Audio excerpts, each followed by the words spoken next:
வெற்றி வாழ்வு திருச்சபையினுடைய காலை ஆராதனைக்கு வந்திருக்கிற உங்கள் யாவரையும் நம்முடைய ஆண்டவரும் இரட்சகருமாகிய இயேசு கிறிஸ்துவின் நாமத்தினாலே வாழ்த்தி வரவேற்கிறேன்.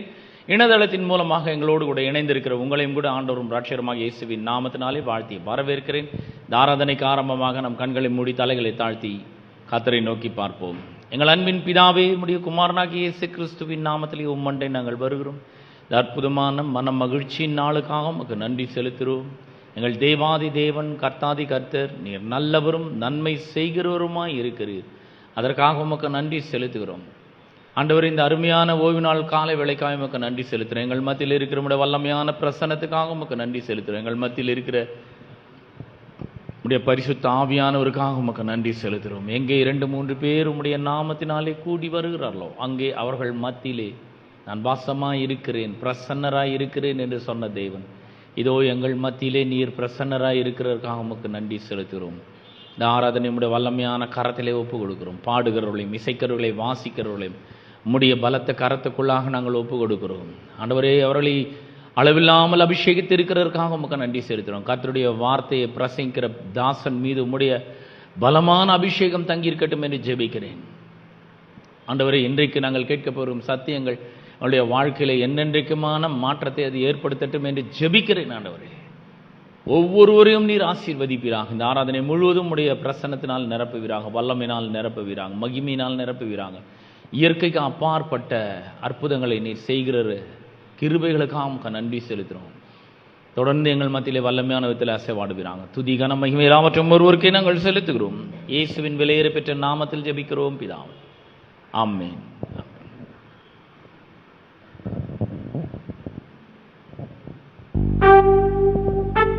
ஹல்லேலூயா. என் ஜீவனுள்ள நாளெல்லாம் நன்மையும் கிருபையும் என்னை தொடரும் என்று சொல்லி வேதம் சொல்லுகிறது. இப்படி நமக்கு வாக்கு பண்ணின தேவன் நேற்றும் இன்றும் என்றும் வாக்கு மாறாத தேவனாய் அவர் இருக்கின்றார். ஆமென். 1 ராஜாக்கள் 3ஆம் அதிகாரத்திலே சாலமோனுக்கு தேவன் தரிசனமாகி, நீ எது வேண்டாலும் கேளு அப்படின்னு சொல்லி சொல்றார். அதற்கு சாலமோன் தேவனிடத்தில் ஜனங்களை நியாயம் விசாரிக்கவும், நன்மை தீமை இன்னதென்று வகையறுக்கவும் ஞானமுள்ள இருதயத்தை கேட்கின்றார். 11ஆம் வசனத்திலே தேவன் அவருக்கு நீண்ட ஆயுளையும் கேளாத ஐஸ்வர்யத்தையும் உணர்வுள்ள இருதயத்தையும் மகிமையும் கனத்தையும் கொடுக்கின்றார் என்று சொல்லி வேதம் சொல்லுகிறது. ஏன் அவருக்கு இது எல்லாத்தையும் அவர் சேர்த்து கொடுத்தார் அப்படின்னு நம்ம பார்த்தோம்னா, 1 கொரிந்தியர் 1ஆம் அதிகாரம் 31ஆம் வசனத்திலே, அவரே தேவனால் நமக்கு ஞானமும் நீதியும் பரிசுத்தமும் மீட்புமானார் என்று சொல்லி வேதம் சொல்லுகிறது. அவரே என்று சொன்னால் இயேசுவே. இயேசுதான் ஞானம், இயேசுதான் நீதி, இயேசுதான் பரிசுத்தம், இயேசுதான் நமக்கு மீட்பா இருக்கிறார் என்று சொல்லி வேதம் சொல்லுகிறது. அவரே, இயேசுவே நமக்கு ஞானமாக இருக்கிறார். அப்படி என்றால் இயேசு நம்மிடத்தில் வரும் பொழுது மற்ற எல்லா ஆசீர்வாதங்களும் அவரோட கூட நமக்கு சேர்ந்து வந்துவிடும் என்று சொல்லிதான் இந்த வசனத்திற்கான அர்த்தம். இதைத்தான் பவுல் ரோமருக்கு எழுதின நிருபத்திலே 8ஆம் அதிகாரம் 32ஆம் வசனத்திலே சொல்லுகிறார். தம்முடைய சொந்த குமாரன் என்றும் பாராமல் நம் எல்லோருக்காகவும் அவரை ஒப்பு கொடுத்தவர் அவரோட கூட மற்ற எல்லாவற்றையும் நமக்கு அருளாதிருப்பது எப்படி என்று சொல்லி, இயேசுவையே நமக்கு தந்திட்ட தேவன் மற்ற எல்லா ஆசீர்வாதங்களையும் நமக்கு தருவது அதிக நிச்சயம் என்பதைத்தான் இந்த வார்த்தை நமக்கு வெளிப்படுத்துகிறதா இருக்கிறது. ஆகவே இப்படிப்பட்ட நல்ல தேவனை இந்த காலை வேளையிலே நாம் துதித்து மகிழ்ச்சியோட கூட ஆராதிப்போம்.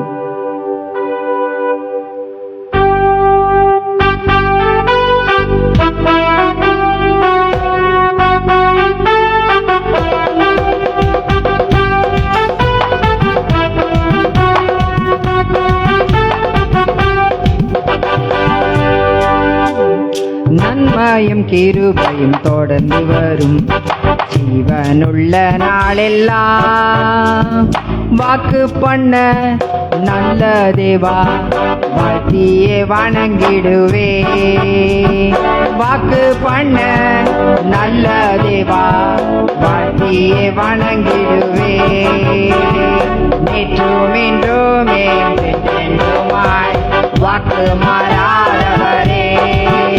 அவர் நேற்றும் இன்றுமே என்றென்றுமாய் வாக்கு மாறாதவரே. அவர் நேற்றும் இன்றுமே என்றென்றுமாய் வாக்கு மாறாதவரே. அவர் நேற்றும் இன்றுமே என்றென்றுமாய் வாக்கு மாறாதவரே.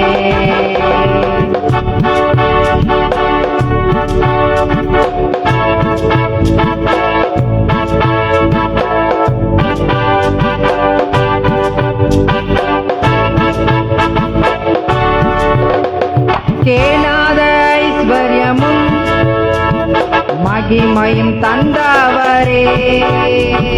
கேளாத ஐஸ்வர்யமும் மகிமையும் தந்தவரே.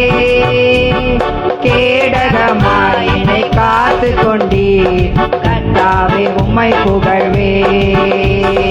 கேடகமாய் என்னை காத்து கொண்டீர் கர்த்தாவே உம்மை புகழ்வே. நேற்றும் இன்றும் என்றென்றுமாய் வாக்கு மாறாதவரே. அவர் நேற்றும் இன்றும் என்றென்றுமாய் வாக்கு மாறாதவரே.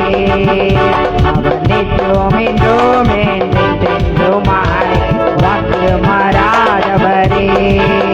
அவர் நேற்றும் இன்றும் என்றென்றுமாய் வாக்கு மாறாதவரே. நன்மையும் கிருபையும் தொடர்ந்து வரும் ஜீவனுள்ள நாளெல்லாம். வாக்கு பண்ண நல்ல தேவா வாழ்த்தியே வணங்கிடுவே. வாக்கு பண்ண நல்ல தேவா வாழ்த்தியே வணங்கிடுவே. அவர் நேற்றும் இன்றும் என்றென்றுமாய் வாக்கு மாறாதவரே. அவர் நேற்றும் இன்றும் என்றென்றுமாய் வாக்கு மாறாதவரே.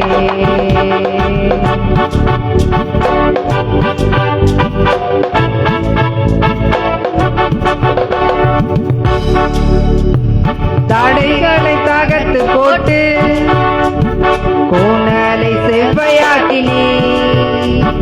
தடைகளை தகர்த்து போட்டு கோணலை செவ்வையாக்கினி. நீதியின் பாதையில் நடத்துகிறீர் நாளெல்லாம் உம்மை பாடுவே. நீதியின் பாதையில் நடத்துகிறீர் நாளெல்லாம் உம்மை பாடுவே. அவர் நேற்றும் இன்றும் என்றென்றுமாய் வாக்கு மாறாதவரே. இயேசு நேற்றும் இன்றும் என்றென்றுமாய் வாக்கு மாறாதவரே. இயேசு நேற்றும் இன்றும் என்றென்றுமாய் வாக்கு மாறாதவரே. இயேசு நேற்றும் இன்றும் என்றென்றுமாய் வாக்கு மாறாதவரே. நன்மையும் கிருபையும் தொடர்ந்து வரும் ஜீவனுள்ள நாளெல்லாம். வாக்கு பண்ண நல்ல தேவா வாழ்த்தியே வணங்கிடுவே.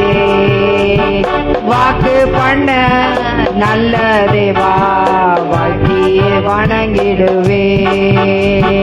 நேற்றும் இன்றும் என்றென்றுமாய் வாக்கு மாறாதவரே.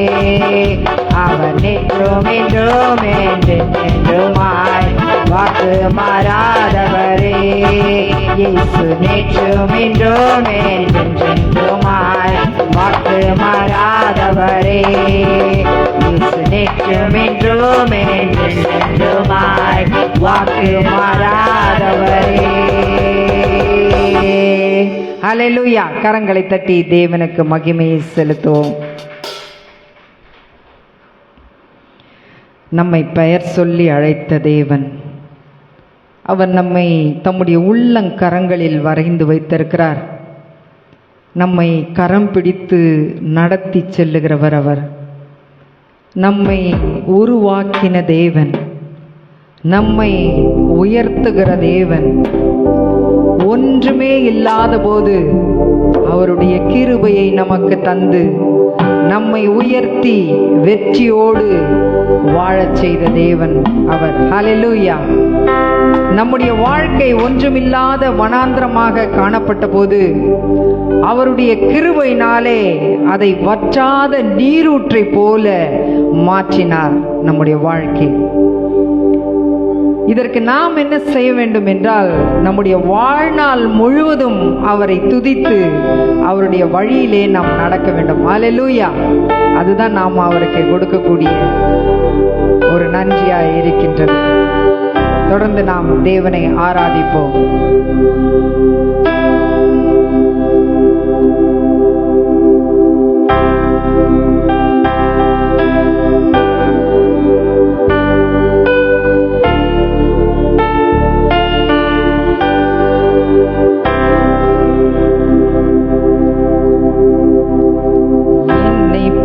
சொல்லி அழைத்தவரே, உள்ளங்கைகளில் வரைந்தவரே, என்னை கரம் பிடித்து நடத்தினீரே, உருவாக்கி உயர்த்தினீரே.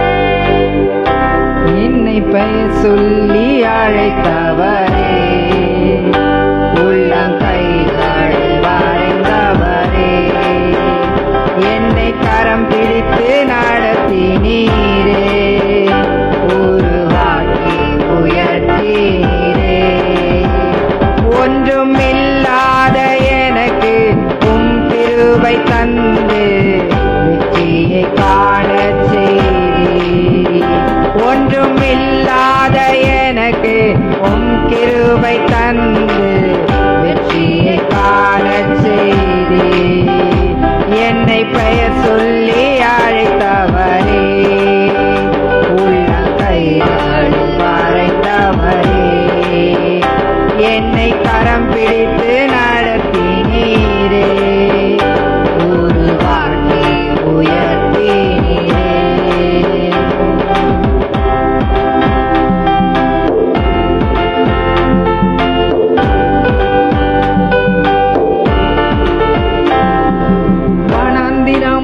இருந்த என்னை வற்றாத ஊற்றாய் மாற்றினீரே, வனாந்திரமாயிருந்த என்னை வற்றாத ஊற்றாய் மாற்றினீரே. என் வாழ்நாளெல்லாம் உம்மை வாழ்த்திடுவே, என்றும் உம் வழியில் நடந்திடுவே. என் வாழ்நாளெல்லாம் உம்மை வாழ்த்திடுவே, என்றும் உம் வழியில் நடந்திடுவே. என்னை பெயர் சொல்லி அழைத்தவரே, உள்ளங்கைகளில் வரைந்தவரே, என்னை கரம் பிடித்து நடத்தினீரே, உருவாக்கி உயர்த்தினீரே.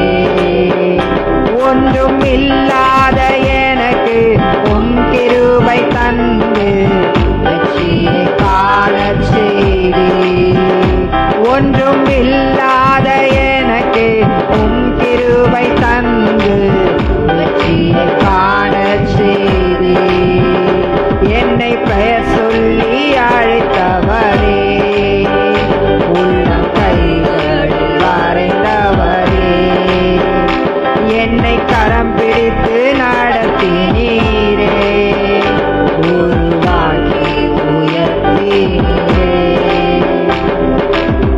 ஒருவேளை நாம் கைவிடப்பட்ட நிலைமையிலே இருந்தாலும், யாருமே நம்மளை கண்டுகொள்ளவில்லை என்று சொல்லி நாம் நினைத்து கொண்டிருந்தாலும், நம்முடைய கரத்தை நீட்டி நான் உன்னை விட்டு விலக மாட்டேன், உன்னை கைவிடவே மாட்டேன் என்று சொல்லி வாக்கு கொடுத்த தேவன் அவர். ஹல்லேலூயா.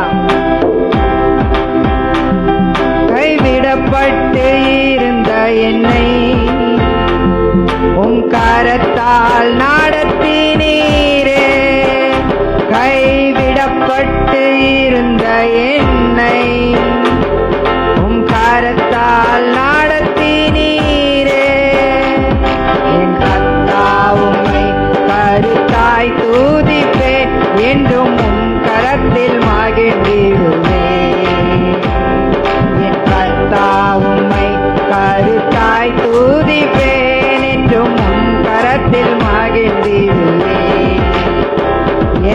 பெயர் சொல்லி அழைத்தவரே, உள்ளங்கைகளில் வரைந்தவரே, என்னை கரம் பிடித்து நடத்தினீரே, உருவாக்கி உயர்த்தினீரே, என்னை பெயர் சொல்லி அழைத்தவரே, உள்ளங்கைகளில் வரைந்தவரே, என்னை கரம் பிடித்து நடத்தினீரே, உருவாக்கி உயர்த்தினீரே, ஒன்றும் இல்லாத எனக்கு உம் கிருபை தந்து வெற்றியை காணச் செய்தீர், ஒன்றும் இல்லாத எனக்கு உம் கிருபை தந்து வெற்றியை காணச் செய்தீர், ஒன்றும் இல்லாத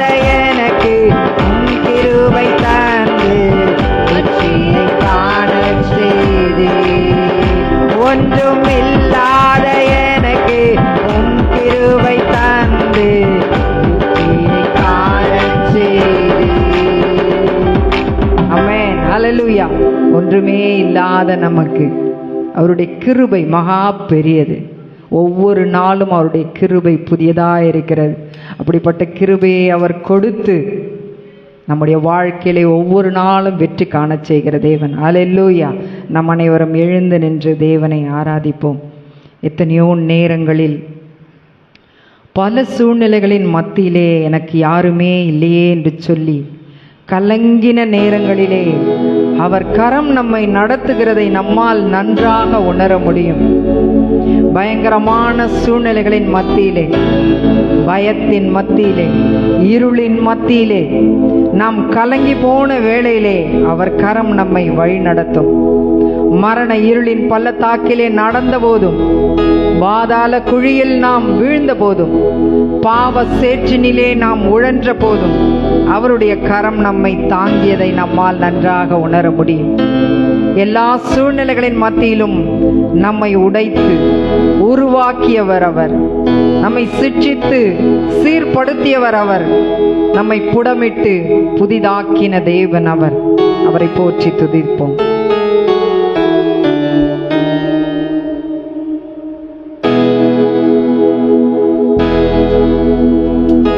உணர்ந்து பாடுவோம்.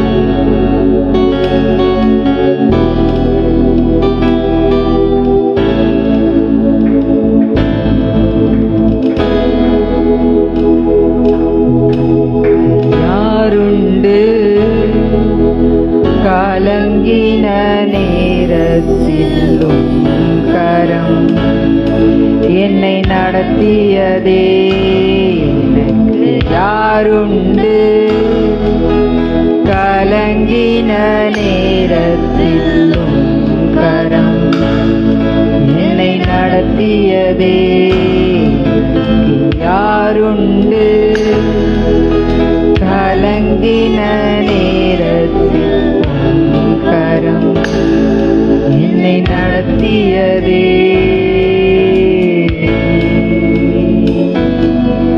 உடைத்தீ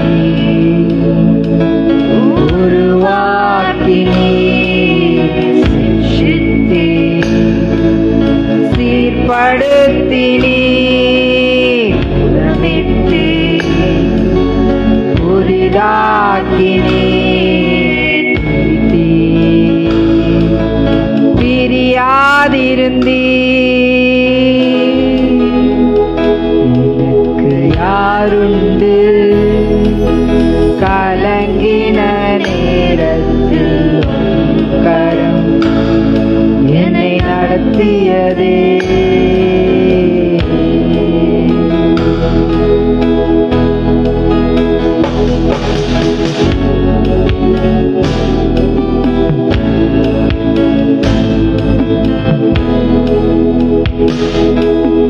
பள்ளத்தின் நடுவில் நான் நடந்தேன், அச்சத்தின் உச்சத்தை பார்த்தேன், ஒளியில்லா இருளில் நான் நடந்தேன், இயேசு இல்லா வாழ்வை நான் வெறுத்தேன்,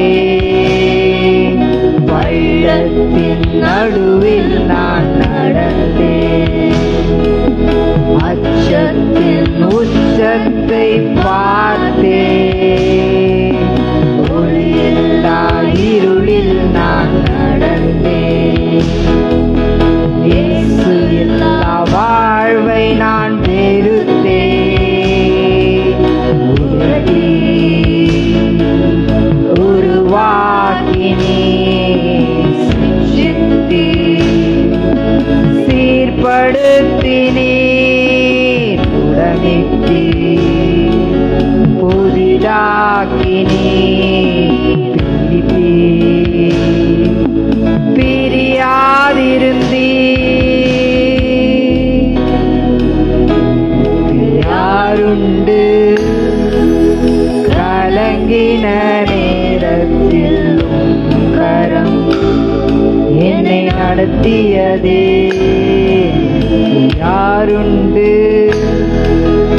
கலங்கின நேரத்தில் கரம் என்னை நடத்தியதே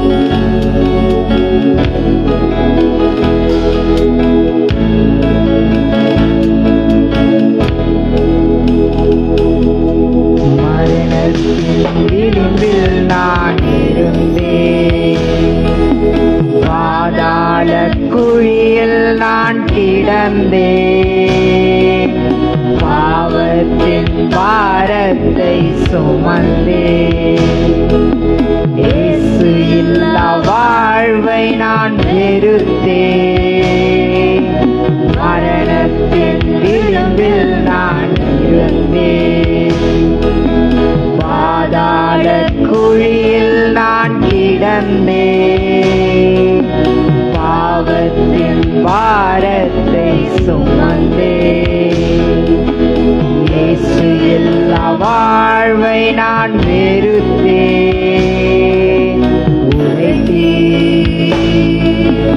உருவாக்கினே சிக்ஷித்தே சீர்படுத்தினே புடமிட்டு புதிதாக்கினே பிரியாதிருந்தீ யாருண்டு கலங்கின நேரத்திலும் கரம் என்னை நடத்தியதே யாருண்டு கலங்கின நேரத்திலும் கரம் என்னை நடத்தியதே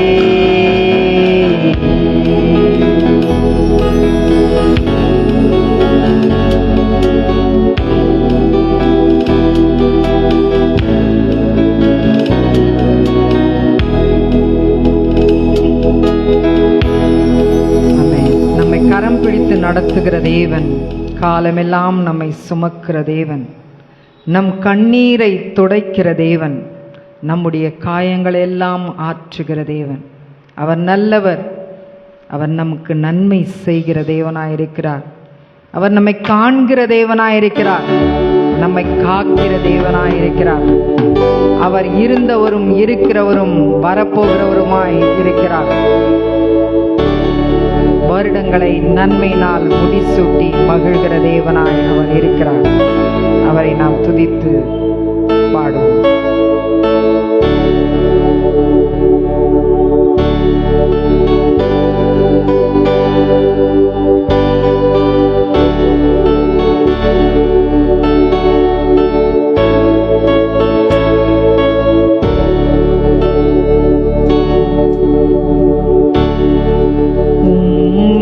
உயர்த்தி உயர்த்தி உள்ளம் மகிழுதையா, உம்மை நோக்கி பார்த்து இதயம் துள்ளுதையா. உம்மை உயர்த்தி உயர்த்தி உள்ளம் துள்ளுதையா, உம்மை நோக்கி பார்த்து இதயம் துள்ளுதையா. கரம் பிடித்து நடத்துகிறே,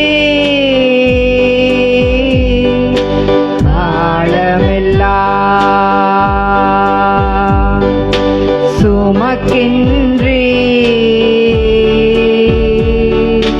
கரம் பிடித்து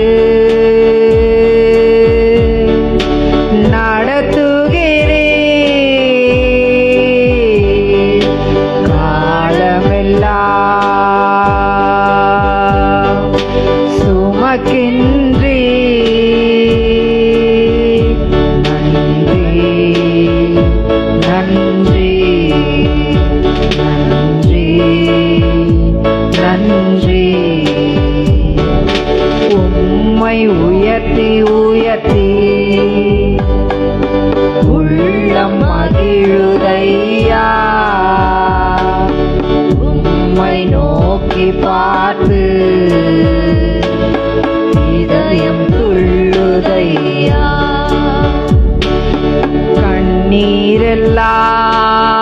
கண்ணீரெல்லாம் துடைக்கின்றி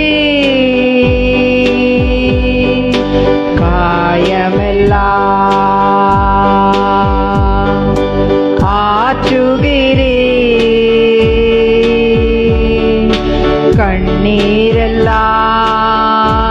கண்ணீரெல்லாம் துடைக்கின்றி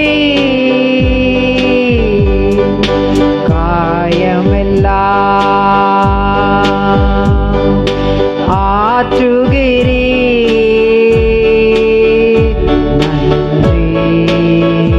நன்றி நன்றி நன்றி உம்மை உயர்த்தி உயர்த்தி உள்ளம் மகிழுதையா உம்மை நோக்கி பார்த்து இதயம் துள்ளுதையா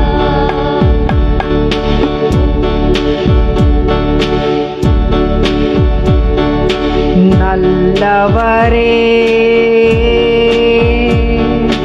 வல்லவரே காண்பவரே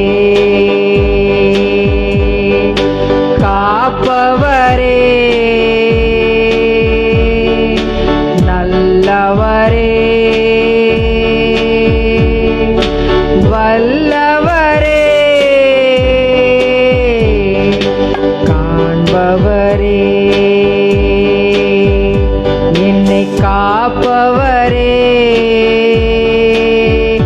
நன்றி நன்றி நன்றி நன்றி உம்மை உயர்த்தி உயர்த்தி உள்ளம் மகிழுதையா உம்மை நோக்கி பார்த்து இதயம் துள்ளுதையா உம்மை உயர்த்தி உயர்த்தி உள்ளம் மகிழுதையா உம்மை நோக்கி பார்த்து இதயம் துள்ளுதையா இருப்பவரே இருந்தவரே இனிமேலோ வருபவரே இருப்பவரே இருந்தவரே இனிமேலோ வருபவரே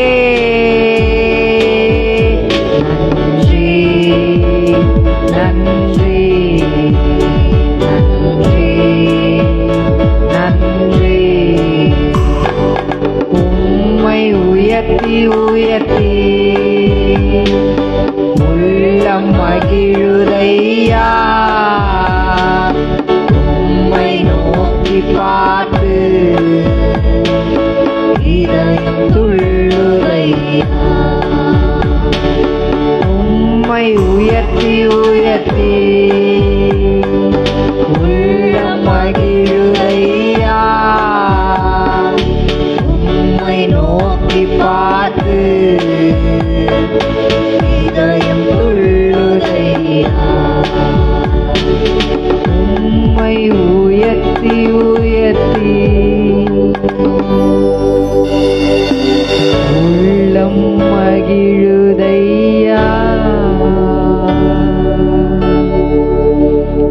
உம்மை நோக்கி பார்த்து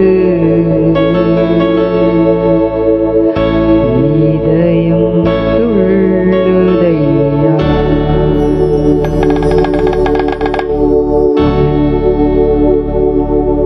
ஆமென். ஆண்டவரே உம்மை நன்றியோடு துதிக்கிறோம் அப்பா. உம்மை நாங்கள் உயர்த்துகிறோம் தகப்பனே, உம்மை நாங்கள் உயர்த்துகிறோம் அப்பா. எல்லாவற்றுக்கும் மேலான நாமம் உடைய நாமம் இயேசு என்ற அந்த நாமத்தை நாங்கள் எங்களுடைய வாழ்க்கையிலே உயர்த்துகிறோம் ஆண்டவரே. இயேசு என்ற நாமத்தை நாங்கள் உயர்த்துகிறோம் தகப்பனே. எங்கள் இருதயத்தின் ஆழத்தில் இருந்து உமக்கு நன்றிகளை ஏறெடுக்கிறோம் தகப்பனே.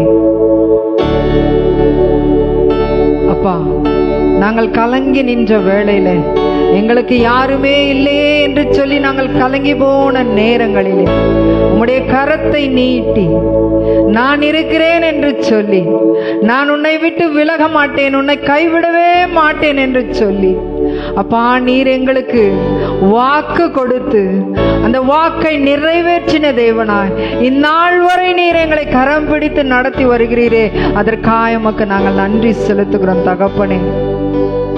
மரண இருளில் பள்ளத்தாக்கிலே நாங்கள் நடந்தாலும் பொல்லாப்புக்கு பயப்படாதபடி தேவரீர் நீர் எங்களோடு கூட இருந்து ஒவ்வொரு நாளும் நீர் எங்களை வழிநடத்தி வருகிறீர், அதற்காக நன்றி செலுத்துகிறோம்.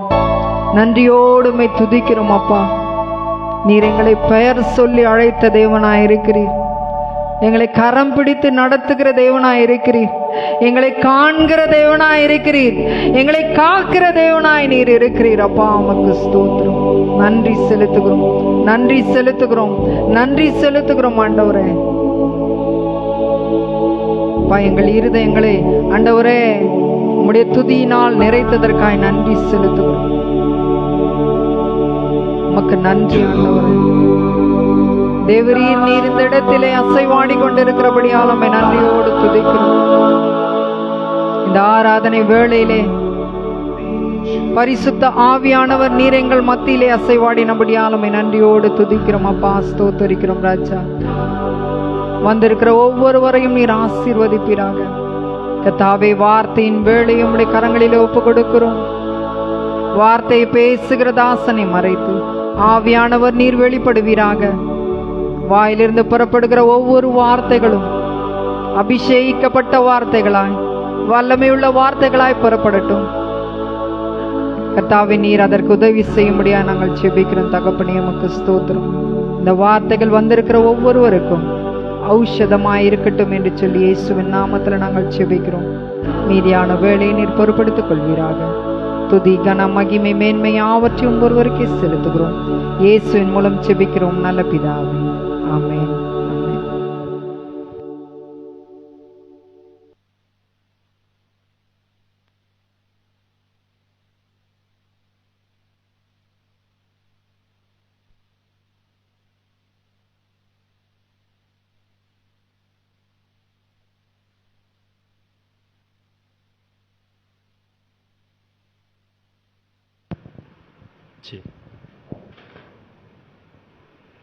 பிரியமானவர்களே, இந்த அருமையான நாளிலே நாம் பாடல்கள் மூலமாக கர்த்தரை ஆராதித்தோம். இப்பொழுது நம்முடைய காணிக்கை மற்றும் தசம பாகங்கள் மூலமாக நம் கர்த்தரை ஆராதிக்கிற ஒரு நேரம்.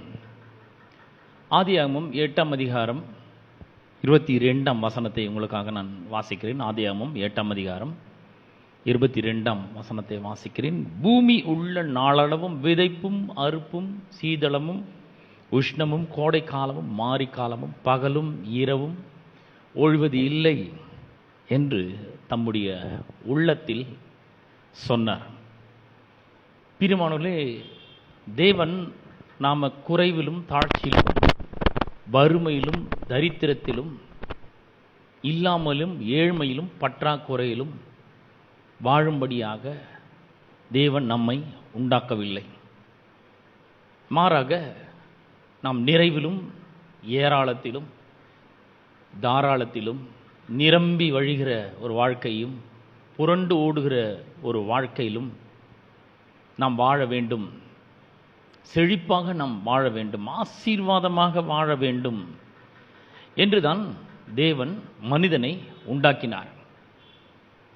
எப்படின்னா, அவர் முதல்ல மனிதனை உண்டாக்கின பொழுதே அந்த நோக்கத்தை அவர் தெரியப்படுத்தினார். மனிதனுக்கு வேண்டிய எல்லாவற்றையும் அவர் முதலாவது உண்டாக்கினார். மனிதனுக்கு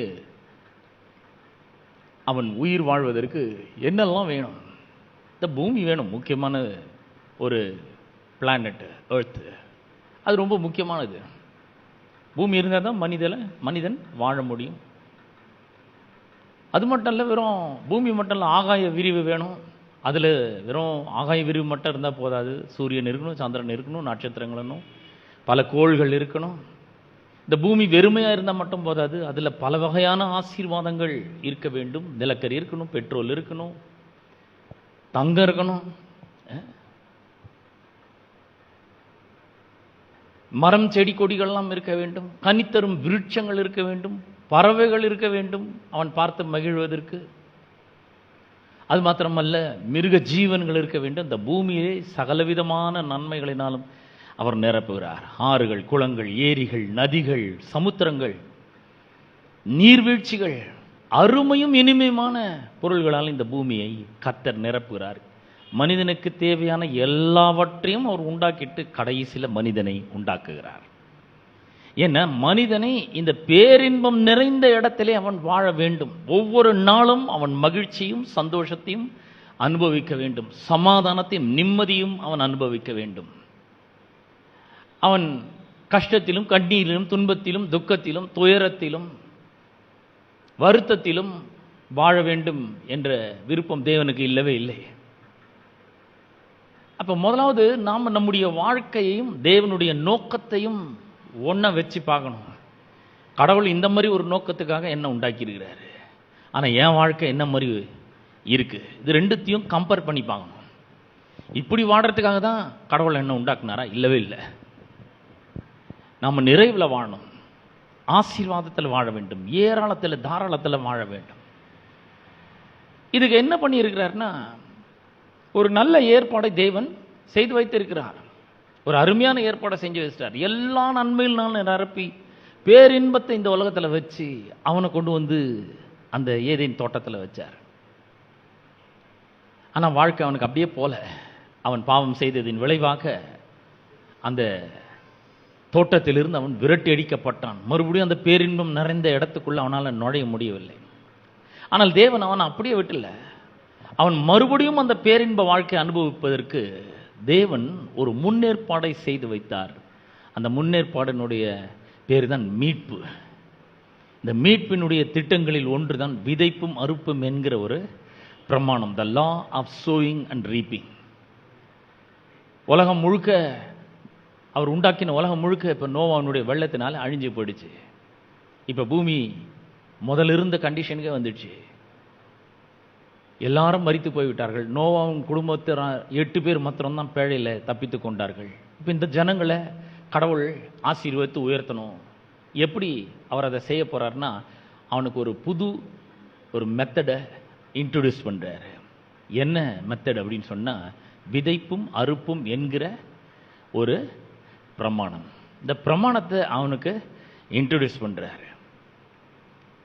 அப்போ இந்த பிரமாணம் நம்முடைய எல்லாருடைய வாழ்க்கையிலும் அது வேலை செய்ய வேண்டும் என்று அவர் விரும்பி தான் அதை ஒரு பிரமாணமாக ஏற்படுத்தினார். இது ரொம்ப நல்ல பிரமாணம் பாருங்கள். இதை முதல்ல நம்ம கேள்விப்பட வேண்டும். கேள்விப்பட்டால் மட்டும் போதாது, அதை மனப்பூர்வமாக ஏற்றுக்கொள்ள வேண்டும். ஆமாம், நான் இப்படி வாழ்கிறது நல்லது கிடையாது. நான் இப்படி வாழ்ந்தா எப்படி தரித்திரத்திலும் இல்லாமலும் ஏழ்மையிலும் வறுமையிலும் பற்றாக்குறையிலும் நான் வாழ்ந்தேன்னா தேவனுடைய நாமத்துக்கு அது மகிமையை கொண்டு வரவே வராது. நான் இப்படி இருக்கும்படி உண்டாக்கப்பட்டவன் அல்ல, மகிழ்ச்சியாக இருக்கும்படி உண்டாக்கப்பட்டவன், ஆசீர்வாதமாக வாழும்படி உண்டாக்கப்பட்டவன், செழிப்பிலே வாழும்படி நான் உண்டாக்கப்பட்டவன். ஆகவே நான் இப்படி வாழ்வதை வெறுக்கிறேன். கடவுளுடைய நோக்கத்தையும் திட்டத்தையும் அறிந்து கொண்டு அந்த நோக்கத்தையும் திட்டத்தையும் புரிந்து கொண்டு அதை என்னுடைய வாழ்க்கையில செயல்படுத்தி அப்படி வாழ வேண்டும் என்று விரும்புகிறார். ஆகவே இந்த பிரமாணத்தை என் வாழ்க்கையில நான் செயல்படுத்துவேன் என்று ஒரு எண்ணம் நமக்குள்ள வரணும். இந்த தரித்திரம் இல்லாமலாம் பார்க்கும்போது ஒரு கோபம் வரணும். அது ஆகவே தான் நான் அந்த நோவாவுக்கு இதை இன்ட்ரோடியூஸ் பண்றாரு. இது எவ்வளவு நாள் இருக்கும்? பூமி உள்ள நாள் அளவும். இந்த பூமியில என்ன நடந்தாலும் சரி, இந்த விதைப்பு மறுப்பு மட்டும் ஒழிஞ்சு போறதே கிடையாது. அவர் சொல்ற பூமி உள்ள நாள் அளவும், விதைப்பும் அறுப்பும் சீதளமும் உஷ்ணமும் கோடைக்காலமும் மாரி காலமும் பகலும் இரவும் ஒழிவதே இல்லை அப்படின்றார். இன்னைக்கு பாருங்க, பகல்ல இருக்கிறோம், கொஞ்சம் மணி நேரம் கழிச்ச பிறகு இரவு வரப்போகுது, மறுபடியும் பகல் வரப்போகுது, மறுபடியும் இரவு வரப்போகுது, இப்படியே திரும்ப திரும்ப வரப்போகுது. அப்படின்னா அர்த்தம், இந்த பகல் இரவு வரைக்கும் இருக்கிற வரைக்கும் விதைப்பு மறுப்புன்ற பிரமாணம் ஒழிந்து போகாது அப்படின்றாரு. அவ்வளோ ஸ்ட்ராங்காக சொல்றாரு. எதுக்கு இதை அவர் இன்ட்ரோடியூஸ் பண்றாரு? எதுக்கு இந்த பிரமாணத்தை அவர் கொடுத்தாருன்னா, அவர் பிழைக்கிறதுக்கு கிடையாது, அவர் வெற்றிகரமாக வாழ்றதுக்கு கிடையாது. நீங்களும் நானும் வெற்றிகரமாக வாழணும், நீங்களும் நானும் ஆசீர்வாதத்தில் வாழணும், நீங்களும் நானும் செழிப்பில் நிறைவில் நம்ம வாழணும், குறைவற்ற ஒரு வாழ்வை வாழ வேண்டும். அதுக்காக தான் அவர் அதை கொடுக்கிறார். இது அவருக்கு கிடையாது, நமக்கு கொடுக்கிறாரு. இதை முதல்ல என்ன பண்ணணும்? கேள்விப்படணும். நீங்களாம் கேள்விப்பட்டுட்டு இருக்கீங்க. ரெண்டாவது ஸ்டெப் என்னன்னா, மனப்பூர்வமாக இதை ஏற்றுக்கொள்ளணும். ஆமாம், நான் இதை மனப்பூர்வமாய் ஏற்றுக்கொள்றேன். என்றைக்கு அந்த முடிவுக்கு வரீங்களோ அப்போதான் இந்த பிரமாணம் லேசா வேலை செய்ய ஆரம்பிக்கும். மூணாவது ஸ்டெப் என்னன்னா, விசுவாசிக்கணும். இதை நான் விசுவாசிக்கிறேன். இதை என் முன்னாடி இருக்கிறாரு இந்த மனுஷன் சொல்ல, கடவுள் சொல்லி இருக்கிறது இவர் சொல்றாரு, அதனால இதை நான் மனப்பூர்வமா ஏற்றுக்கொள்றது மாத்திரம் இல்லை, மனப்பூர்வமா விசுவாசிக்கிறேன். நாலாவது ஸ்டெப் என்னன்னா, அதை மனப்பூர்வமா செயல்படுத்த வேண்டும். கர்த்தருக்கு என்ன பண்ண வேண்டும்? கர்த்தருடைய தேவனுடைய ராஜ்யத்தில் சந்தோஷமாய் விதைக்கிறவர்களாக நாம் இருக்க வேண்டும். இந்த விதைக்கிற விஷயத்தில் இவர் ஏழை பணக்காரன் இந்த பாகுபாடெல்லாம் அவர் என்ன பண்றதில்ல, பார்க்கறதே கிடையாது.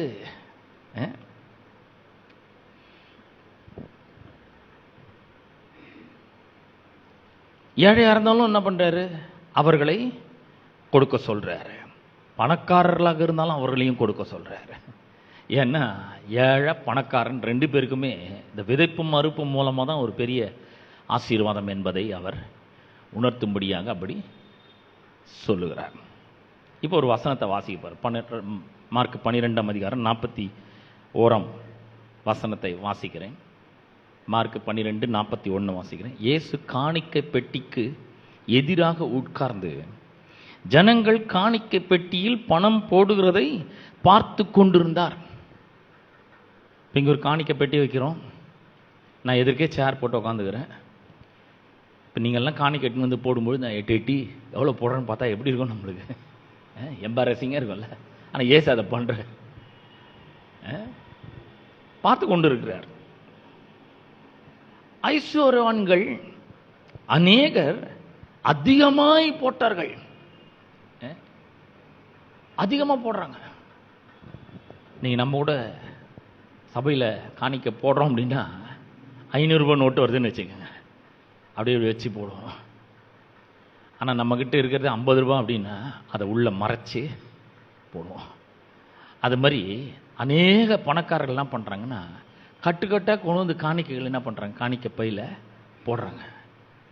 ஏன்னா இயேசுவரை பார்த்துட்டு இருக்கிறாரு சேர் போட்டுன்னு, காணிக்கை பெட்டியில் காணிக்கை போட்டு இயேசு அப்படி ஒரு பார்வை பார்த்துட்டு அப்படி போகிறாங்க. அப்படி அந்த நேரத்தில் ஏழையான ஒரு விதவையும் ஒரு துட்டுக்கு சரியான 2 காசை போட்டாள்.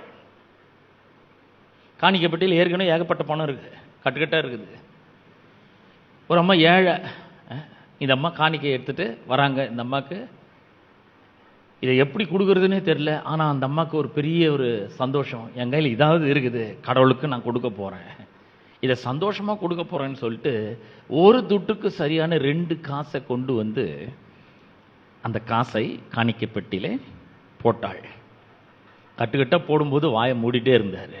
ஆனால் இந்த காசை போட்ட உடனே அப்பொழுது அவர் தம்முடைய சீஷரை அழைத்து, காணிக்கை பெட்டியில் பணம் போட்ட மற்ற எல்லாரை பார்க்கலும் இந்த ஏழை விதவை அதிகமாய் போட்டாள் என்று மெய்யாகவே அவங்களுக்கு சொல்லுறேன். இது என்னங்க, இது எவ்வளோ ஒரு முரண்பாடு! இது 2 காசு பெருசா இல்லை கட்டுக்கட்டா போடுறது பெருசா? நம்மள கேட்டால் கட்டுக்கட்டா போடுறது தான் பெருசு. 2 காசுன்றது அதை வச்சு என்ன பண்ண முடியும் அப்படின்றோம்.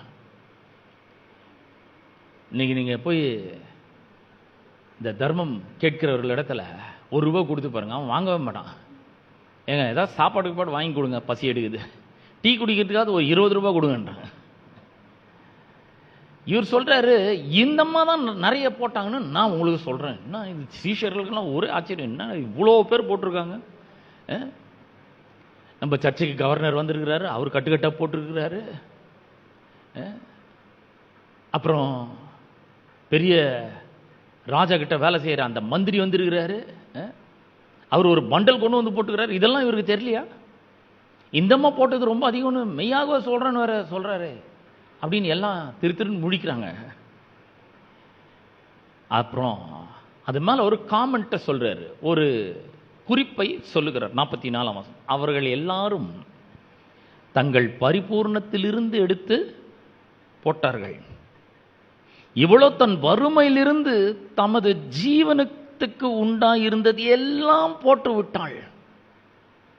ஏசுக்கு அப்போ ஒன்று தெரியுது, நமக்கு இருக்கிறதே இந்த 2 காசு தான், ஒரு துட்டுக்கு சரியான 2 காசு தான் இருக்குது. இப்போ இதை இந்த அம்மா கொடுத்துட்டாங்கன்னா இந்த அம்மா சாப்பிட்றதுக்கு ஒன்றும் கிடையாது, வீட்டில் வாங்கிறதுக்கு ஒன்றும் கிடையாது, ஒன்றுமே இல்லாமல் போயிடும். இப்போ நம்ம அந்த இடத்துல இருந்தோம்னா நம்ம என்ன சொல்லுவோம், வானாங்க ஏற்கனவே பெட்டி நிரம்பிடுச்சு, இது நீங்கள் வச்சுக்கோங்க, இது வேண்டாம், நீங்கள் போய் ஏதாவது பிரெட் கிட்ட வாங்கி சாப்பிடுங்க அப்படின்னு தானே நம்ம சொல்லியிருப்போம். இயேசுவும் அப்படி தானே சொல்லியிருக்கணும். ஆனால் அவர் அப்படி சொல்லலை. ஏன் சொல்லலை அப்படின்னு சொன்னால், இது தேவனுடைய ராஜ்யத்தில் விதைக்கிறது. அவர் ஏற்கனவே சொல்லியிருக்கிறார், விதைச்சா கண்டிப்பாக அறுவடை உண்டு. இப்போ ஒருவேளை இந்த ஜீவனத்துக்கு உண்டா இருந்ததெல்லாம் போட்டா அப்படின்னு சொன்னால் எப்படி போட்டிருப்பா, என்ன நம்பிக்கையில் போட்டிருப்பா, என்னத்தை விசுவாசிச்சு போட்டிருப்பா. எல்லாம் போட்டேன், எல்லாவற்றையும் கொடுத்துட்டேன், இனிமேல் ஆண்டவர் தான் என் வாழ்க்கைக்கு, எனக்கு அடுத்த வேளை சாப்பாடு கூட நான் ஆண்டவரை நம்புகிறேன், ஆண்டவரை விசுவாசிக்கிறேன், ஆண்டவரை இறுகமாக பற்றி கொள்கிறேன், கடவுள் விட்ட வழி ஆண்டவர் எனக்கு தெரியாது, என்கிட்ட இவ்வளோ தான் இருந்தது, இதை எல்லாவற்றையும் நான் போட்டேன், கொடுத்துட்டேன் கர்த்தருக்கு. நான் சொல்கிறேன், கர்த்தருக்காக இழந்தவர்கள் ஒருவர் கூட தரித்திரர் ஆனதே கிடையாது. அப்படி கொடுத்தவர்கள் இப்பொழுது எம்மையில 100 எல்லாவற்றையும் பெற்றுக்கொள்வார்கள் என்று மார்க்கு சுவிசேஷம் 10ஆம் அதிகாரம் 29, 30, 31 வசனங்களில் நம்ம வாசிக்கிறோம். அப்போ இந்த அம்மா கொடுக்குற மாதிரி நம்ம கொடுக்கணும். அப்போ பரிபூர்ணத்திலிருந்து எடுத்து கொடுக்கறது ரொம்ப சுலபம். ஆனால் நம்ம வரவு நம்முடைய வாழ்க்கையில் நம்முடைய கைக்கு வர அந்த வரவு ரொம்ப குறைவாக இருக்குது அப்படின்னும் பொழுது அதிலிருந்து கொடுக்கறது ரொம்ப ரொம்ப கஷ்டம். ஏன்னா இந்த பணம் இருந்தால் தான் என் வாழ்க்கையை நான் நடத்த முடியும்னு நினைக்கும் பொழுது அந்த பணத்தை எடுத்து, இல்லை நான் இந்த கையில் வச்சுட்டு இருக்கிற பணத்தை நான் நம்பலை, இது ஒருவேளை என்னுடைய டிமாண்ட்ஸை மீட் பண்ணுறதுக்கு ரொம்ப ரொம்ப குறைவாக இருக்கலாம், சப்ளை ரொம்ப குறைவாக இருக்கலாம், டிமாண்ட் ரொம்ப பெருசாக இருக்கலாம். ஆனால் இப்போ நான் ஒன்றை புரிஞ்சுக்கினேன், நான் இப்படி வாழும்படியும் உண்டாக்கப்பட்டவன் கிடையாது, நான் நிறைவிலும் ஏராளத்திலும் தாராளத்திலும் ஐஸ்வர்யத்திலும் வாழும்படியாக உண்டாக்கப்பட்டவன். ஏனென்றால் எவரையும் ஐஸ்வர்யவானாக்கவும் கனம் பண்ணவும் உம்மாலே ஆகும், ஐஸ்வர்யமும் கனமும் உம்மாலே வருகிறது, இதை நான் விசுவாசிக்கிறேன், ஆகவே நான் கொடுக்கிறேன். அப்படிப்பட்ட ஒரு மனப்பான்மையோடு நம்ம கொடுக்கும் பொழுது கர்த்தர் அது மேலே ரொம்ப பிரியமாக இருக்கிறார். ஆனால் இன்னொன்று சொல்கிறேன், நிறைய பேருக்கு எவ்வளோ இருந்தாலும் கொடுக்கறது கொஞ்சம் கஷ்டமாக தான் இருக்குது. அந்த மாதிரி ஆளுங்களை பார்த்துருக்கீங்களா? நான் நிறைய பேர் பார்த்துருக்கேன். எவ்வளோ இருந்தாலும் சரி, அந்த கொடுக்கறதுன்னு வரும்பொழுது முனகினே கொடுக்கறது, ஏதாவது ஒன்று சொல்லிட்டு கொடுக்கறது, அந்த உள்ளத்தில் மகிழ்ச்சி இருக்கிறது கிடையாது, அந்த உள்ளத்தில் உற்சாகம் இருக்கிறது கிடையாது, அந்த உள்ளத்தில் ஒரு பெரிய சோகம். இது போச்சுன்னா நான், இது இருந்துச்சுன்னா நான் என் வண்டிக்கு பெட்ரோல் போடுவேன், இது இருந்துச்சுன்னா நான் கிறிஸ்மஸ்க்கு ட்ரெஸ் எடுப்பேன், இது இருந்துச்சுன்னா எனக்கு தேவையான மேக்கப்லாம் வாங்குவேன், இது இருந்ததுன்னா எனக்கு விருப்பமான வேற ஏதாவது பண்ணுவேன். இதை கொடுத்துட்டு நான் என்ன பண்றது? எனக்கு வேணும்னும் போது யார் தருவாங்க? அதை தான் சொல்றேன். இந்த மாதிரி ஒரு உற்சாகத்தோடு கொடுக்கும் பொழுது அது மேல கர்த்தர் பிரியமா இருக்கிறார் என்று வேதம் சொல்லுகிறது. ஒன்று சொல்றேன் பாருங்க, நம்ம கொடுக்கணும்னு கடவுள் நம்முடைய இருதயத்தில் ஏவும் பொழுது அதை நாம் சந்தோஷமாய் கொடுக்க வேண்டும். நான் என் வாழ்க்கையில் நிறைய பார்த்துருக்கேன். நான் கொடுக்கும் பொழுதெல்லாம் எனக்கு அலாதி பிரியம், பயங்கரமான ஒரு சந்தோஷம், இருதயம் அப்படியே ததும்பும் மகிழ்ச்சினால. ஏன்னா இந்த கொடுக்கறதுனால நான் ஒன்றும் குறைஞ்சி போயிட போகிறது கிடையாது. ஒருவேளை இந்த பேங்க் அக்கௌண்ட் ஸ்டேட்மெண்ட்டு பேலன்ஸு அதெல்லாம் கொஞ்சம் இறங்கின மாதிரி தெரியலாம், ஆனால் ரொம்ப சீக்கிரத்துலேயே அதெல்லாம் ரொம்ப பெரிய ஒரு உச்சத்துக்கு வர்றதை நான் பார்த்துருக்கேன் என் வாழ்க்கையில். நிறைய அனுபவிச்சிருக்கேன். ஏன் அப்படின்னு சொன்னா, உற்சாகமாய் கொடுக்கிறவனிடத்திலே கர்த்தர் பிரியமா இருக்கிறார். இப்போ எனக்கு நல்லா தெரியுது, கர்த்தர் என் மேல ரொம்ப பிரியமா இருக்கிறார். நான் சொல்றேன், அந்த மாதிரி கொடுக்கும் பொழுது உங்கள் மேலேயும் ஒரு பிரியமா இருக்கிறார். அப்புறம் இந்த கொடுக்கறதுன்னு வரும்பொழுது முனைகிட்டே கொடுக்கறது, சொணங்கி கொடுக்கறது, புலம்பிட்டே கொடுக்கறது, இஷ்டமே இல்லாம கொடுக்கறது மேல கர்த்தர் பிரியமாவே இருக்குது கிடையாது. அதை கொடுத்தும் எந்த பிரயோஜனமும் கிடையாது. இப்ப நான் இன்னொன்னும் சொல்றேன், இந்த காணிக்கை பெட்டி உங்களுக்கு முன்னாடி வரும்பொழுது நீங்க கொடுக்கணுன்றது கட்டாயம் கிடையாது. ஏன்னா அவர் சொல்லிட்டார், அவனவன் கட்டாயமாயும் அல்ல व्यसனமாயும் அல்ல. व्यसனமா இருக்கதை வச்சுக்கோங்க, அவர் ஒன்றும் அதனால பாதிப்படைய போறது கிடையாது. அப்ப व्यसனமாயும் கிடையாது, கட்டாயத்தின் பேர்ல கிடையாது. இந்த ஞாயிற்றுக்கிழமை வந்தா இவங்க ஒரு பெட்டியை தூக்கின்னு வந்துடுறாங்க முன்னாடி. இந்த பெட்டி முன்னாடி வந்தா போட்டாகணுன்ற ஒரு கட்டாயம் இது இல்லை. நான் சொல்றேன், இது கட்டாயமே கிடையாது. व्यसனமா இல்லை, கட்டாயமாயும் அல்ல. அவனவன் தன் மனதில் நியமித்தபடியே கொடுக்க கடவன். உள்ளத்துல டிசைட் பண்ணணும். எப்போ காணிக்கப்பட்டி வரும்பொழுது சிலர் பார்த்தீங்கன்னா சேஞ்ச் இருக்கா, ஐயோ அவர் சொல்றாரு, உன் பொருளாலும் எல்லா உன் விளைவின் முதற் பலனாலும் கர்த்தரை கனம் பண்ணு. ஒரு ஆளை கனம் பண்ண விரும்புறீங்க, அவங்கள ரொம்ப மதிக்கிறீங்கன்னு அவங்களுக்கு தெரியப்படுத்துறீங்க. அவங்களுக்கு எப்படி கொடுப்பீங்க நீங்க? மூஞ்ச மூணு வச்சுக்கணும், இந்த இப்படி வா அப்படி கொடுப்பீங்களா? அதெல்லாம் அவங்க பிரியமா இருக்கிறதே கிடையாது. சந்தோஷமா கொடுக்க நாம் கற்றுக்கொள்ள வேண்டும், மகிழ்ச்சியோடு கொடுக்க கற்றுக்கொள்ள வேண்டும். கர்த்தர் நம்ம எவ்வளவு கொடுக்கிறோன்றதை அவர் பார்க்கறதே கிடையாது. நம்ம ஒரு துட்டுக்கு சமமான 2 காசை தான் கொடுத்தாங்க. அதனால அவர் எவ்வளோ அமௌண்ட்ன்றதை அவர் பார்க்கறது இல்லை, இருதயம் எப்படி இருக்குன்றதை பார்க்குறாரு. ஒருவேளை நீங்க 10 ரூபாய் கொடுக்கலாம், இல்லை 2 ரூபாய் கொடுக்கலாம், இல்லை 1 ரூபாய் கொடுக்கலாம். எது வந்தாலும் சரி, உள்ளத்தில் அந்த உற்சாகம் இருக்க வேண்டும். இந்த உற்சாகத்தை கர்த்தர் தரார், ஒவ்வொருத்தருக்கும் தராரு. உள்ளத்தில் ஏவுறார். நம்ம என்ன பண்றோம்? அதை சப்ரஸ் பண்றோம், அடக்கி வைக்கிறோம். சும்மாரு பாக்கெட்லேருந்து இப்போ எடுத்துட்டா பர்ஸு காலி ஆகிடும். இதை எடுத்து கொடுத்துட்டா நாளைக்கு ஒன்றும் இருக்காது. எனக்கு நல்லா ஞாபகம் இருக்கு, நாங்கள் சின்ன பசங்களாக இருக்கும்பொழுது ஒவ்வொரு வாரமும் எங்கள் அப்பா எங்களுக்கு காணிக்கை கொடுத்து அனுப்புவார். எவ்வளோ கொடுப்பாருன்னா 1 ரூபாய் கொடுப்பார் காணிக்கை போட்ட. நான் சொல்கிறது 40-50 வருஷத்துக்கு முன்னாடி. அப்படி 1 ரூபாய் கொடுக்கும்பொழுது நாங்கள் என்ன பண்ணுவோம், இவ்வளோ பேர் கொடுக்குறாங்களே, இதையும் வேறு என்னத்துக்கு போய் கொடுக்குறது? அதனால் போகிற வழியிலேயே ஒரு கடையில் 50 காசுக்கு ஏதாவது வாங்கி சாப்பிட்டு மீதி 50 காசு எடுத்துகிட்டு போய் போடுவோம். அந்த மாதிரிலாம் பண்ண ஆள் தான் நான். ஆனால் இந்த சத்தியங்கள்லாம் எனக்கு வழங்கின பிற்பாடு நான் சொல்கிறேன், இது வரைக்கும் நான் என் மனசில் அழுதுன்னு புலம்பின்னு துக்கப்பட்டுன்னு அப்படியே சொணங்கின்னு கட்டாயத்தோடும் வருத்தத்தோடும் நான் கொடுத்ததே கிடையாது. இது வரைக்குமே கொடுத்தது கிடையாது, அந்த மாதிரி கொடுத்ததே கிடையாது. என்ன சொல்ல வரேன்னா, எப்ப கர்த்தர் அந்த உற்சாகத்தை நம்முடைய உள்ளத்திலே கொடுக்கிறாரோ அப்பொழுதே அவர் வேற ஒரு பெரிய ஒரு ஆசீர்வாதத்தை நமக்காக வச்சுட்டு தான் நமக்கு இந்த உற்சாகத்தை அவர் கொடுக்கிறாரு. நாம இங்க திறக்கும் பொழுது அவர் கொடுக்கறத நம்ம வாங்க முடியும்.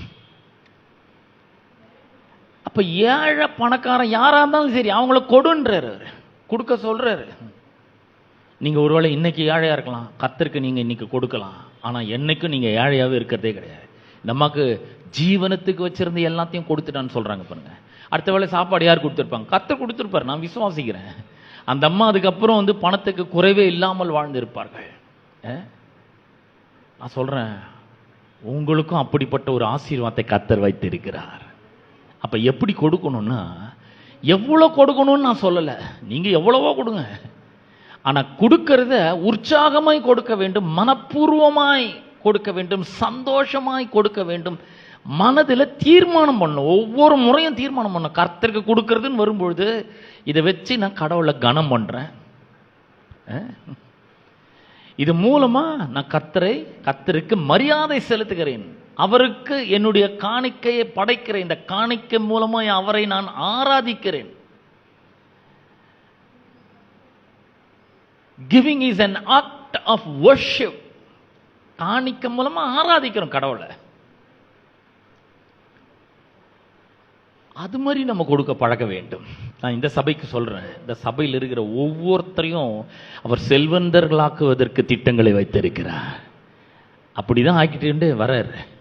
நீங்க யாரா இருந்தாலும் சரி, இன்னைக்கு எந்த நிலைமையில் இருந்தாலும் சரி, ஆனா நீங்கள் ஆசீர்வதிக்கப்பட்டவர்கள், வர வர விருத்தி அடைவீர்கள், மகா பெரியவராகுவீர்கள், திரளான ஆஸ்தி உடையவர்களாக நீங்கள் மாறுவீர்கள். கர்த்தர் அப்பேற்பட்ட திட்டங்களை எல்லாம் வச்சிருக்கிறார். எப்போ சார் ஆவன்?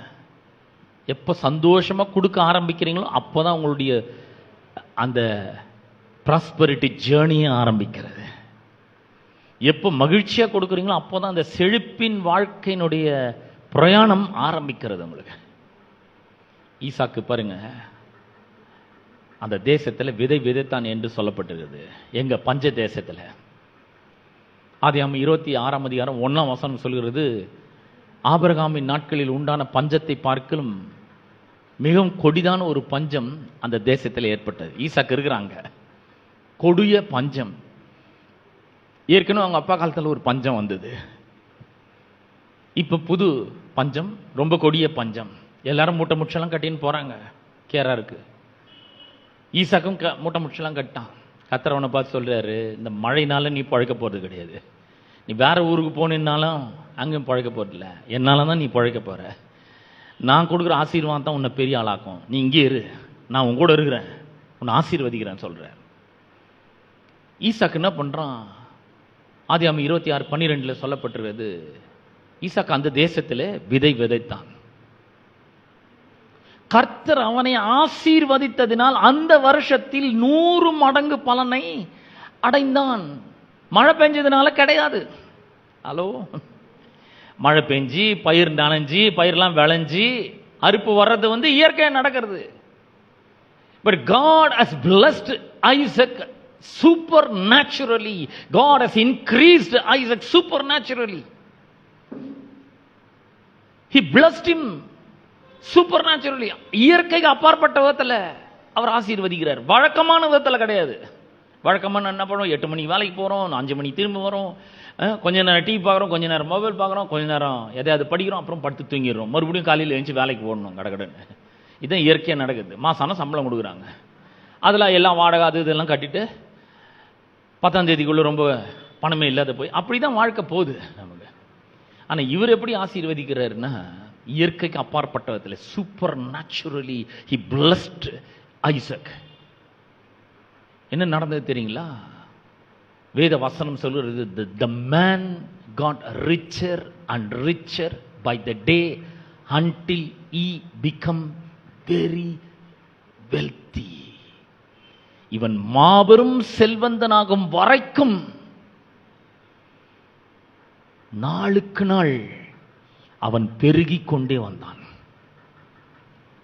அப்புறம் சொல்லப்படுறது, he accumulated wealth. ஆஸ்திய அப்படியே மூட்டை கட்டி வாரி வச்சான்றது, குவியல் குவியலாம் சேர்த்தான். பஞ்சத்தில் அடிப்பட்டவன். இன்னைக்கு நம்ம ஒருவேளை பஞ்சத்தில் அடிப்பட்ட மாதிரி இருக்கலாம். நானும் ஒரு காலத்தில் அப்படி இருந்தேன், ஆனால் இப்போ கிடையாது. கர்த்தருக்காக நாம் மனப்பூர்வமாய் சந்தோஷமாய் கொடுக்கும் பொழுது அது மேலே கர்த்தர் பிரியமாக இருக்கிறாரு. ஆபேல் கொடுத்த பொழுது ஆபேலையும் அவனுடைய காணிக்கையும் கர்த்தர் அங்கீகரித்தார் என்று வாசிக்கிறோம்.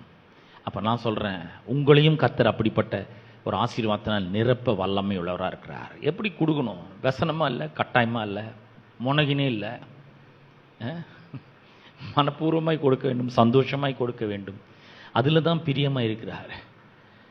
அப்படி கொடுக்கும் பொழுது கடவுள் இப்படிப்பட்ட விதத்திலே ஆசீர்வதிக்கிறார். நான் சொல்கிறேன், இப்படி கொடுக்கும்பொழுது ஏழையாக போகிறது வாய்ப்பே கிடையாது. பிசாசு எவ்வளோ வேணால் முயற்சி பண்ணும், ஆனால் நம்ம ஏழை ஆகவே முடியாது.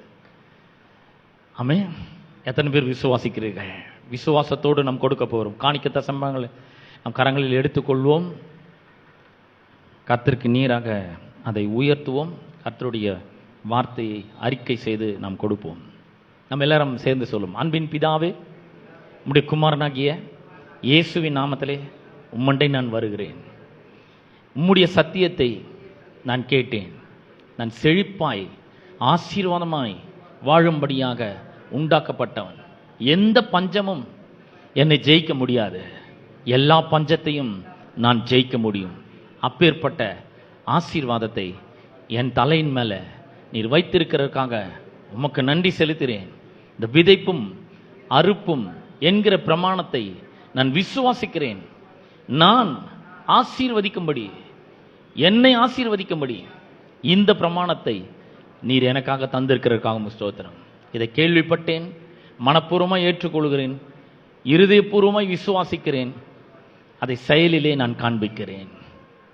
என்னை ஆசீர்வதியும், என் குறைவுகளை எல்லாம் நீக்கும், நான் வர வர விருத்தி அடைவேன் என்பதை விசுவாசிக்கிறேன்.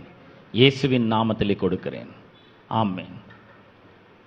கொடுக்கிறதான வேளையிலே நம் சங்கீதங்கள் மாறி மாறி வாசிக்க கேட்போம்.